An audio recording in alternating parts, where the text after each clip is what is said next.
What's that? We're on air? Cinderella, wake up. Cinderella, we're on air. There's millions of people watching you right now, and you want to be sleeping. Hey, Mom.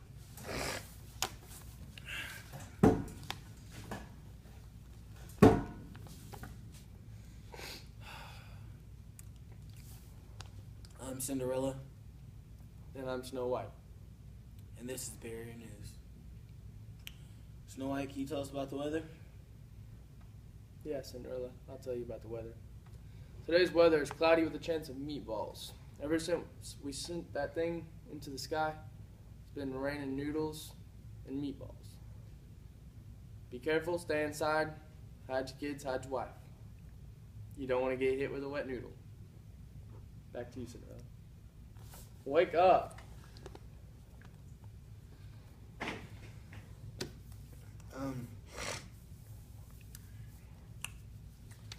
The Big John moment of the week goes to Michael Berrier. Big John. Big John. Okay. And on with today's segment. How a bill becomes a law. Sent in to us by you, America.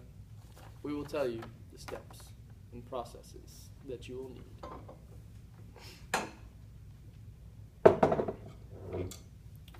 I heard you had some questions for me to go more in depth about the steps that you've researched on how a bill becomes a law. Why, yes, my secretary gave them to me this morning. Let me go ahead and read these to you. I've heard that step one, you need to form an idea. Some may say, how can an idea be formed? Who can start the process? I'm awake. A process is formed when a group of people see a problem and they want to take the extra step to make sure that there's a solution. And can anybody start this process? Of course, as long as you have enough people to find a solution to send it off to the local congressman. Second step?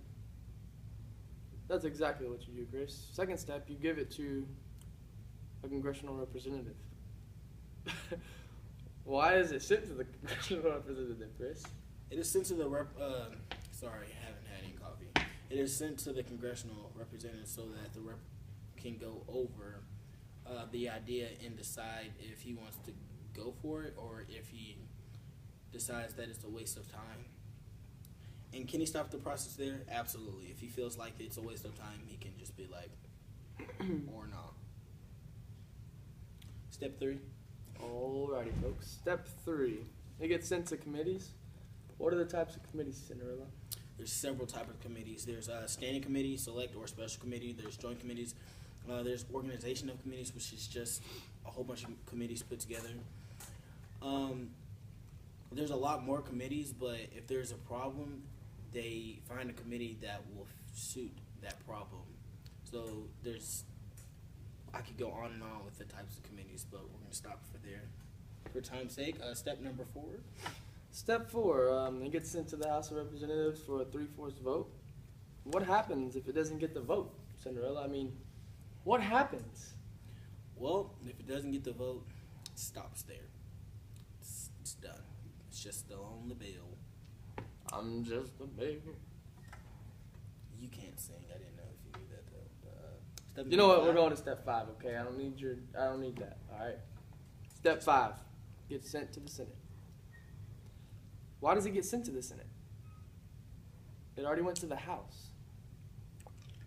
It gets sent to the Senate because it's kind of like that checks and balances thing kind of deal.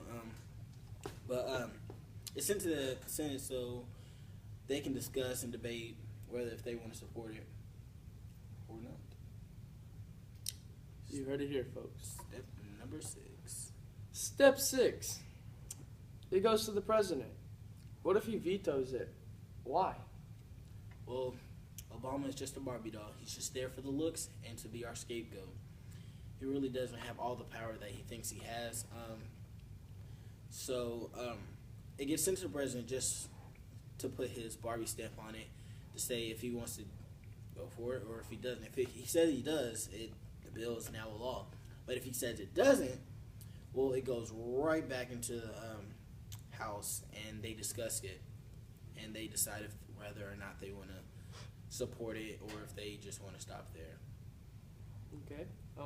Well, say he does accept the law, or the bill into a law.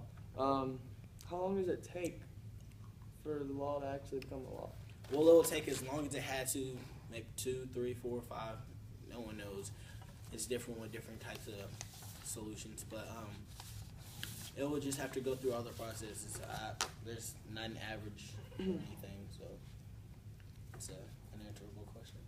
So if the president doesn't support it, we'd go to step 6.5, which is send it to Congress for a revote. Yeah, it's just that they would. Why revote? Because, well, once again, the checks and balances thing, the president would have too much power if he could just stop it there and just be like, no. So it's another chance for the Congress and the Senate to say, actually, we think that it should be a law. And that's why it's in there. It's kind of checks and balances thing. Cinderella, why doesn't the president have the final say? He's our freaking president.